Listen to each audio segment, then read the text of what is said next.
आज के current affair discussion में। चलिए डिस्कशन स्टार्ट करते हैं। हमारा जो पहला आर्टिकल गगनयान मिशन के बारे में। न्यूज़ में क्यों है?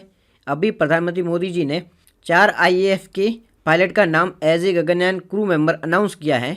इसके साथ ही प्रधानमंत्री मोदी जी ने कहा है कि 2035 तक इंडिया के स्वयं का स्पेस स्टेशन भी तैयार हो जाएगा। ये तो न्यूज़ थी। अब हम इसके बारे में देख लेते हैं। गगनयान मिशन के बारे में बात करें तो ये इसरो का एक मिशन है। इसमें 3 मिशन लॉन्च होंगे। एक अनमैन्ड मिशन होगा, 2 अनमैन्ड मिशन होंगे और एक मैन मिशन होगा। मैन मिशन यानी कि इसमें इंसानों को स्पेस स्टेशन में भेजा जाएगा और अनमैन यानी बिना मैन की स्पेस स्टेशन में इस यान को भेजा जाएगा। ऑब्जेक्टिव के बारे में बात करें तो इसमें लियो में यानी कि लो अर्थ ऑर्बिट में ह्यूमन को भेजा जाने की कैपेसिटी डेवलप की जाएगी। अर्थात इंडिया की ह्यूमन स्पेस फ्लाइट को स्पेस में भेजा जाएगा, वो भी ह्यूमन के साथ में, और इसकी कैपेसिटी डेवलप की जाएगी। ये इसका ऑब्जेक्टिव है। कहाँ भेजा जाएगा? इसको लियो में भेजा जाएगा। 400 किलोमीटर की, अर्थ से 400 किलोमीटर की ऊंचाई तक जहाँ लो अर्थ ऑर्बिट होता है वहाँ पर इसको भेजा जाएगा।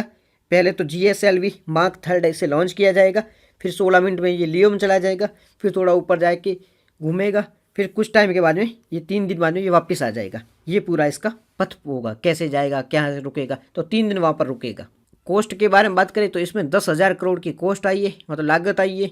और इसी के साथ इंडिया है ना, वो ऐसा चौथा देश बन गया है जिसने ह्यूमन को स्पेस में भेजा है। पहले 3 कौन कौन से? USA, चाइना और रसिया, ये पहले 3 देश है। चौथा इंडिया ऐसा देश बन जाएगा जो स्पेस में ह्यूमन को भेजने का काम करेगा।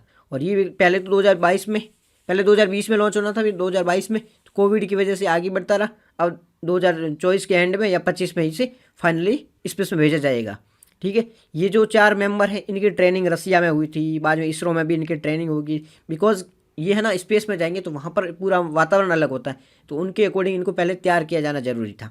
ठीक है जी, ये हमारा पहला आर्टिकल था गगनयान मिशन से संबंधित। चलते हैं हमारे दूसरे आर्टिकल की ओर। हमारा दूसरा आर्टिकल है वो G33 ग्रुप के बारे में। G33 ग्रुप, ऐसे देखो G7, G20 ऐसे बहुत सारे ग्रुप होते हैं, तो आप कंफ्यूज नहीं हो जाओगे। तो इसके लिए क्या करना है, आपको एक लिखना है, एक नोट में लिखना है कि पहले G20 ग्रुप है, G7 ग्रुप है, G8 ग्रुप है, G4 ग्रुप है। इन सब का लिखना है और इनमें कौन कौन मेंबर शामिल है, इंडिया शामिल है या नहीं, बस इतना ध्यान रखना है। ठीक है जी, ज़्यादा उसका नहीं ध्यान रखना है। अब ये न्यूज़ में क्यों है? न्यूज़ में इसलिए है कि G33 ग्रुप ने WTO के 13वें मिनिस्ट्रियल कॉन्फ्रेंस में फूड सेफ्टी प्रपोजल का आह्वान किया है। न्यूज़ देखो क्या थी कि WTO का 13वां मिनिस्ट्रियल कॉन्फ्रेंस था। इस दौरान जो G33 ग्रुप है ना, इन्होंने फूड सेफ्टी था प्रपोजल, उसका आह्वान किया कि हम अलग से ये प्रपोजल लेके आएंगे। अब देखो इस ग्रुप के बारे में बात कर लेंगे। न्यूज़ तो इतनी खास इंपॉर्टेंट है नहीं कि WTO में ऐसे बहुत ही कॉन्फ्रेंस आते हैं जिसमें अलग अलग कंट्री अपना अपना व्यूज़ रखती है। तो ये जो G33 ग्रुप है ना, ये WTO में एक ग्रुप है। तो ये डेवलपिंग और लिस्ट डेवलपिंग कंट्री का ग्रुप है। WTO में देखो डेवलप कंट्री होते हैं जैसे कि USA और उधर उधर की जो भी कंट्री है ना वेस्टर्न, वो सारी डेवलपिंग कंट्री है। फिर डेवलपिंग कौन सी होती है? डेवलपिंग इंडिया, चाइना, जो ये ब्राज़ील, ये कंट्री, साउथ अफ्रीका, ये डेवलपिंग है। लिस्ट डेवलपिंग में पाकिस्तान है और भी जो कंट्री, ये लिस्ट डेवलपिंग में आती है। ठीक है जी, तो इनका एक ग्रुप है जिसमें डेवलपिंग और लिस्ट डेवलपिंग कंट्री मिलके काम करती है। इनका एम क्या है? एम के बारे में बात करें तो ये WTO में डेवलपिंग और डेवलपिंग लिस्ट डेवलपिंग जो कंट्री है उनकी व्यूज़ उठाती है, उनकी जो प्रॉब्लम होती है उनको उठाती है, ये किस प्रकार की प्रॉब्लम फेस कर रही है। विशेषतः ये एग्रीकल्चर सेक्टर की प्रॉब्लम ज़्यादा उठाती है, बिकॉज कि एग्रीकल्चर सेक्टर ज़्यादा प्रॉब्लम फेस करता है। तो इनका कहना है कि जो हमारी विकासशील जो कम विकसित देश है ना, वो काफ़ी पीछे रह चुके हैं। अगर उनके एग्रीकल्चर सेक्टर को प्रोटेक्ट नहीं किया गया ना तो वो काफ़ी पिछड़ जाएगा, इसलिए एग्रीकल्चर सेक्टर को प्रोटेक्ट किया जाएगा इसके तहत।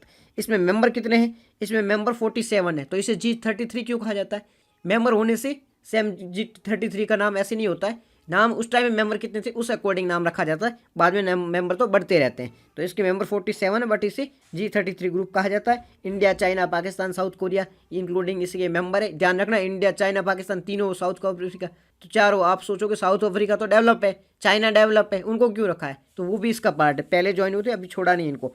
स्थापना के बारे में बात करें तो इसकी स्थापना 2003 में हुई थी, 2003 में हुई थी। ठीक है, और इनकी स्थापना कहाँ हुई थी? ये कैनकुन में WTO का मिनिस्ट्रियल कॉन्फ्रेंस हुआ था, इस दौरान इसकी स्थापना हुई थी। एम के बारे में हमने बात ही कर ली है।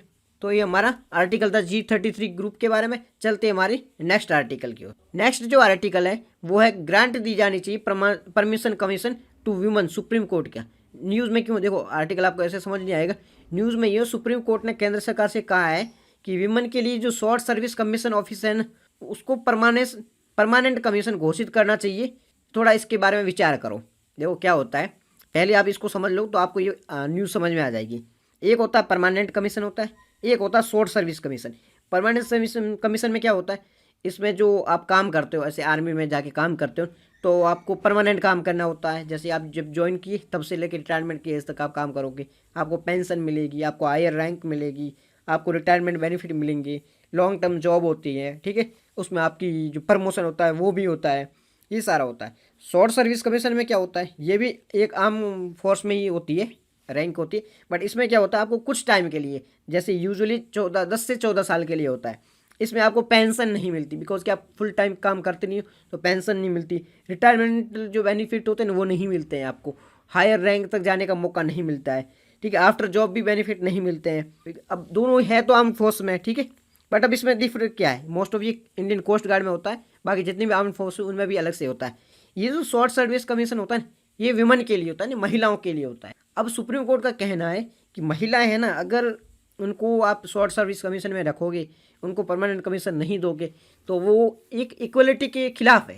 देखो भारत का आर्टिकल 40 हमारा संविधान का आर्टिकल है 14, वो क्या कहता है, इक्वलिटी की बात करता है। तो यहाँ पे तो इक्वलिटी के खिलाफ है। क्यों इक्वलिटी के खिलाफ, क्यों महिला को इतना अवसर नहीं मिलेंगे, वो अपने करियर को आगे नहीं ले सकती, उनको प्रमोशन नहीं मिलेंगे। तो वो शॉर्ट सर्विस कमीशन ज्वाइन करने का फ़ायदा क्या, 10 साल जॉब करो फिर वापस आके बैठ जाओ, क्या मतलब है ऐसा, तो वो थोड़ा पीछे रह जाएगी।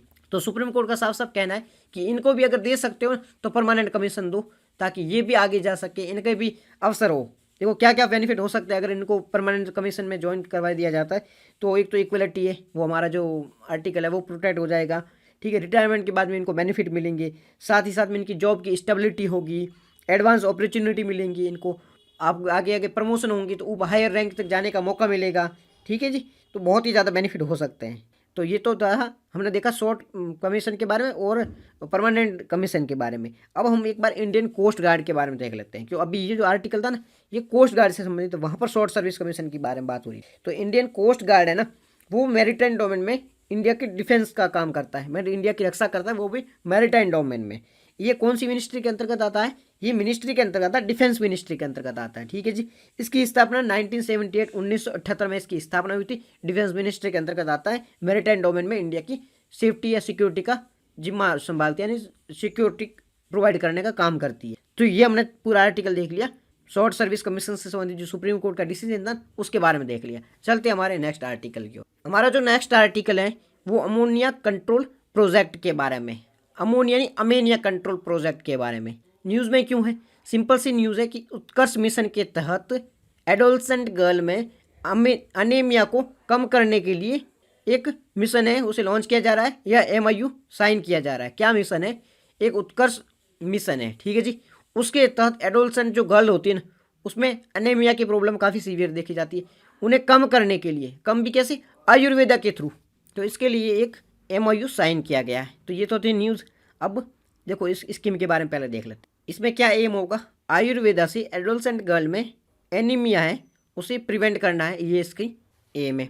एम आपको सिंपल सा होता है कि जो एडोलसेंट गर्ल्स होती है ना, उनमें एनीमिया की प्रॉब्लम बहुत सीवियर होती है, तो इनको प्रिवेंट करना है, ठीक है, वो भी आयुर्वेदा के थ्रू। तो ये तो था इसका एम। नोडल मिनिस्ट्री कौन सी होगी, देखो आप एक बार अनुमान लगाओ इसमें कौन सी नोडल मिनिस्ट्री हो सकती है। कि एडोलसेंट गर्ल के बारे में बात हो रही है तो women and child safety ministry तो डेफिनेटली होगी।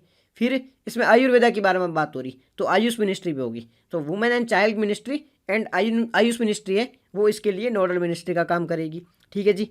अब इसमें कोऑर्डिनेट कौन सी एजेंसी करेगी, ये तो नोडल मिनिस्ट्री है, कोऑर्डिनेट करने का काम है वो CCRAS करेगा, जो कि 5 जिलों में आयोजित होगा, मतलब 5 जिले हैं वहाँ पर ये प्रोग्राम चलाया जाएगा।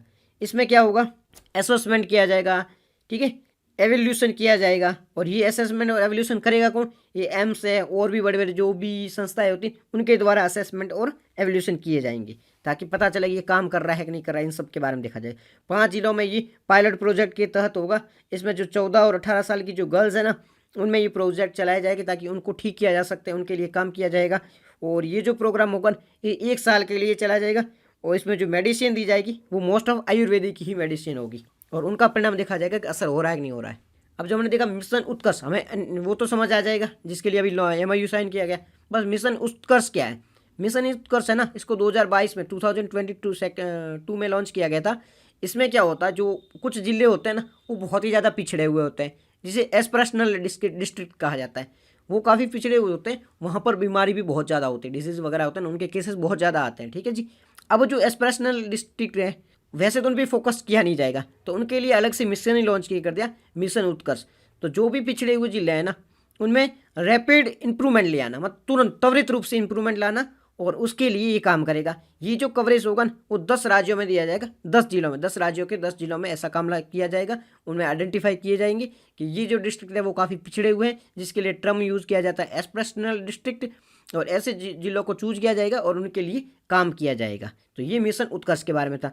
एनीमिया के बारे में बात करें, जिसे हिंदी में रक्त अल्पता भी कहा जाता है। इसमें क्या होता है, आपके ब्लड में जो RBCs होती है ना, रेड ब्लड सेल, उसकी संख्या कम हो जाती है। और रेड ब्लड सेल के RBC क्या होता है, इसमें हीमोग्लोबिन नाम का प्रोटीन होता है, और ये जो हीमोग्लोबिन प्रोटीन होता है वो ऑक्सीजन को कैरी आउट करता है। ये लंग्स से पूरी बॉडी में ऑक्सीजन ले जाता है और पूरी बॉडी से कार्बन डाइऑक्साइड है वो लंग्स तक ले आता है, फिर शरीर के बाहर आ जाता है, और सेम ये ब्लड को भी पूरे शरीर में सर्कुलेट करता है। अगर RBC कम हो जाएगा तो आपका हीमोग्लोबिन नहीं होगा, हीमोग्लोबिन नहीं होगा तो आपका ऑक्सीजन पूरे शरीर में नहीं जाएगा, इससे आपकी डेथ भी हो सकती है, बहुत ज़्यादा आपको सीवियर प्रॉब्लम भी हो सकती है। और ये किससे होता है? एनीमिया। एनीमिया में क्या होता है, RBCs की कमी हो जाती है। अब ये ठीक करने के लिए अलग ट्रीटमेंट हो जाता है। तो ये हमारा पूरा आर्टिकल हो गया इस मिशन से संबंधित, एनीमिया डिजीज से संबंधित। चलते हैं हमारे नेक्स्ट आर्टिकल की ओर। हमारा जो नेक्स्ट आर्टिकल है वो है अमृत भारत स्टेशन स्कीम के बारे में। अमृत भारत स्टेशन स्कीम क्या है? अमृत भारत से संबंधित बहुत ही ज़्यादा स्कीमें आ रही है। तो ये बात तो हो रही है स्टेशन के बारे में, यानी कि जो रेलवे स्टेशन होता है उसके बारे में बात हो रही है। न्यूज़ में क्यों है? अमृत भारत स्टेशन स्कीम के तहत प्रधानमंत्री मोदी जी ने 553 रेलवे स्टेशन को रीडेवलप करने के लिए एक आह्वान किया है कि इनको रीडेवलप किया जाएगा, यानी कि एक स्कीम लॉन्च करने का फैसला लिया है। अब इसे लॉन्च कब किया गया है? इसे लॉन्च 2023 में रेलवे मिनिस्टर द्वारा इसे लॉन्च किया गया था। अब इसमें क्या होगा, इसमें जो रेलवे स्टेशन होते हैं ना उनमें एडवांसमेंट लाना, ठीक है जी, उनमें पैसेंजर जो एक्सपीरियंस होता है उनको बेहतर करना, जो भी पैसेंजर जाते हैं उनके एक्सपीरियंस को बेहतर करना, और साथ ही साथ में उनके बहुत ही ज़्यादा फैसिलिटीज़ प्रोवाइड करना। जैसे आप कहीं जगह गए होंगे रेलवे स्टेशन तो उन पर सुविधा इतनी नहीं होती है, जैसे आपको प्रॉपर बैठने की व्यवस्था नहीं है, प्रॉपर सेफ्टी की हाइजीन की व्यवस्था नहीं है, टॉयलेट फैसिलिटीज़ नहीं है, जो बच्चे वगैरह जाते हैं ना उनके लिए कुछ खेलने वेलने की व्यवस्था नहीं है। तो प्रधानमंत्री जी का एम है कि ऐसे जो होने चाहिए ना रेलवे स्टेशन वो बहुत ही ज़्यादा डेवलप किया। हमारा जो टारगेट है न्यू इंडिया या नया भारत, उसमें क्या होना चाहिए, काफ़ी वेल डेवलप रेलवे स्टेशन होने चाहिए। तो उन पर इंफ्रास्ट्रक्चर तैयार किया जाएगा, जो बच्चे वगैरह उनके लिए खेलने का व्यवस्था होगा, आप अच्छे से वहाँ पर रह सकते हो, आपके लिए हाइजीन की व्यवस्था होगी, टॉयलेट फैसिलिटीज़ अच्छी होगी, ये सारी सुविधाएं वहाँ पे प्रोवाइड किया जाएगा, जिससे क्या होगा कि रेलवे स्टेशन काफ़ी डेवलप लगे, काफ़ी लगे कि ये बहुत ही तगड़े रेलवे स्टेशन। तो इस प्रकार का इसमें काम किया जाएगा। चलते हैं हमारे नेक्स्ट आर्टिकल की ओर। हमारा जो नेक्स्ट आर्टिकल वो VR सावरकर जी के बारे में, यानी कि वीर सावरकर जी के बारे में। न्यूज़ में क्यों है? अभी इनकी पुण्यतिथि थी, ठीक है, इन पर प्रधानमंत्री जी ने इनको ट्रिब्यूट दिया था, इसलिए ये न्यूज़ में है। अब वीर सावरकर जी के बारे में बात करें तो देखो इन पर कॉन्ट्रोवर्सी बहुत ज़्यादा है, बट हम कंट्रोवर्सी में पढ़ेंगे नहीं। इनका जो योगदान है, इनके लिए जो इम्पोर्टेंस था फ्रीडम स्ट्रगल के दौरान, उसके बारे में हम डिस्कस करेंगे, ठीक है जी। तो इनका जो नाम था वो वीर सावरकर या VR सावरकर भी था। इन्होंने फ्रीडम फाइटर के दौरान बहुत ही ज़्यादा योगदान दिया था। ये लॉयर भी थे, राइटर भी थे। इनका जन्म है वो 28 यानी 28 मई 1833 में हुआ था महाराष्ट्र में। 28 मई 1833 में महाराष्ट्र में इनका बर्थ हुआ था। कंट्रीब्यूशन के बारे में बात करें, इनके योगदान के बारे में बात करें तो इन्होंने हिंदुत्व की जो आइडियोलॉजी है ना उसको प्रमोट किया था, मतलब यहाँ अपनी हिंदू आइडियोलॉजी है उनको प्रमोट करने का काम इन्होंने किया था। साथ ही साथ में इन्होंने 1907 में हिंदू महासभा में अध्यक्ष के रूप में भी इन्हें चुना गया था।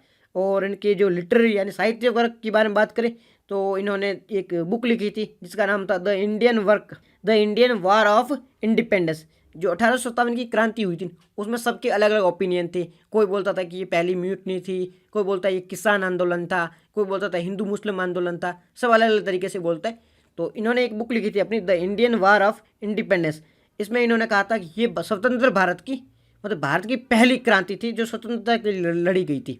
ठीक है, तो ये पहली क्रांति इनके किसने क्या कहा था, इन्होंने वी आर सावरकर जी ने कहा था अपनी कौन सी बुक में, the Indian war of independence में इन्होंने 1857 की क्रांति के बारे में लिखा था। ठीक है जी। और इन्होंने ना 2 बार लाइफ इम्प्रिजमेंट की सज़ा भी दी गई थी, मतलब आजीवन कारावास की इनको सज़ा भी दी गई थी। पहली दी गई थी उन्हें 1911 में दी गई थी, काला पानी की सज़ा दे दी गई, बिकॉज कि इन्हें जो कुछ बोले थे ना वर्ड वगैरह, उससे अंग्रेज गवर्नमेंट थी वो सेटिस्फाइड नहीं थी, इसलिए इनको काले पानी की सज़ा दे दी गई।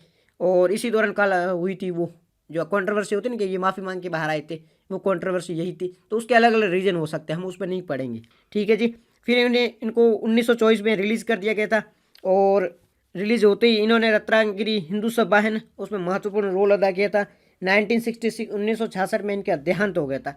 इन्होंने कुछ इंपॉर्टेंट जो ऑर्गेनाइजेशन थी इनमें भी अपनी हिस्सेदारी दिखाई थी, जैसे कि मित्र मेला एक ऑर्गेनाइजेशन था, ये संस्था थी, ये कहाँ थी, नासिक में, इसमें इनका महत्वपूर्ण योगदान था। साथ ही साथ में अभिनव भारत, ये एक यंग इंडियन सोसाइटी थी, इसमें इन्होंने महत्वपूर्ण योगदान दिया था अभिनव भारत में। और ये जो अभिनव भारत है ना, ये 1904 में इन्होंने बनाया था, जिसमें इनकी हेल्प करी थी जीवी सावरकर, जो कि इनके ब्रदर थे। इन्होंने महत्वपूर्ण योगदान निभाया था, इन दोनों ने, मतलब वी आर सावरकर और जीवी सावरकर दोनों ने मिलकर अभिनव भारत की स्थापना की थी, और इसने काफ़ी महत्वपूर्ण योगदान निभाया था। ठीक है। फिर इंडिया हाउस जो कि लंदन में बनाया गया था, और इसे किसने बनाया था, इंडिया हाउस को श्याम जी कृष्ण जी वर्मा जी ने बनाया था। और इसमें भी जो वी आर सावरकर जी थी इसमें महत्वपूर्ण इसमें भूमिका निभाई थी।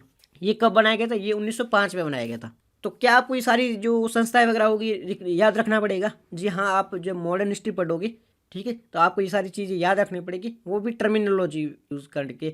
और आपको कार्यकाल भी याद रखना, कब बनी थी वो भी है, क्योंकि असेंडिंग डिसेंडिंग ऑर्डर में भी क्वेश्चन पूछे जा सकते, तो आपको वो भी याद होना चाहिए। फिर ये नेक्स्ट इन्होंने सोसाइटी में हेल्प करी थी, वो भी थी फ्री इंडिया सोसाइटी, जो कि 1906 में बनी थी, 1906 में बनी थी, ये भी लंदन में बनी थी। और ये जो फ्री इंडिया सोसाइटी थी ये मेजिनी से इंस्पायर थी। मेजिनी जिन्होंने इटली का जो निर्माण वगैरह किया था, तो उनसे काफ़ी इंस्पायर होकर ये बनाई गई थी। हिंदू महासभा जो कि 1907 में बनी थी, इसमें भी इन्होंने महत्वपूर्ण योगदान दिया था। 1915 में ये राष्ट्रीय स्तर पर अध्यक्ष के रूप में चुने गए थे, और ये 7 साल तक रहे थे। पंडित मदन मोहन मालवीय है, लाला लाजपत राय है, ये कुछ इंपॉर्टेंट लीडर थे हिंदू महासभा के, और ये अध्यक्ष रहे थे 1937, मतलब 1937 से 1943 तक हिंदू महासभा के ये अध्यक्ष पे रहे थे। तो ये हमारा आज का आर्टिकल डिस्कशन था। क्वेश्चन के बारे में बात करें तो ये आप ट्रू एंड फॉल्स कल देख के आना, और जो कल के क्वेश्चन थे, ठीक है, उनमें पहला जो गुरुदास जी के बारे में, गुरु रैदास जी के बारे में, ये जो स्टेटमेंट है ये ट्रू है। दूसरी सुदर्शन सेतु के बारे में, क्या ये यूपी में है? नहीं, यूपी में नहीं, ये गुजरात में है, तो दूसरा जो है फॉल्स है। तीसरा है हनुमान एआई के बारे में, क्या ये 11 इंडियन भाषाओं में काम कर सकती, तो ये स्टेटमेंट ट्रू है। ठीक है, ये 11 इंडियन भाषाओं में काम कर सकती। और चौथा है वो चालुक्य राजवंश के बारे में, ये नदन और सेंट्रल में, नदन नहीं, ये साउथ और सेंट्रल इंडिया में जो रूल करता था। चौथी होगी फॉल्स होगी। ठीक है, PYQs ये देख के आना। फिर CW में जो 2021 में जो PYQs पूछा गया था, उसकी जो आंसर होगा वो इसमें बी करेक्ट होगा, और 2011 में जो पूछा गया था इसमें बहुत ही करेक्ट होगा, 1 और 2, तो इसका आंसर होगा वो सी होगा। आज की डिस्कशन में इतना ही था। आपको PDF चाहिए तो टेलीग्राम चैनल ज्वाइन कर लो, वहाँ पर आपको हिंदी इंग्लिश दोनों में PDF मिल जाएगी। Thank you very much for discussion.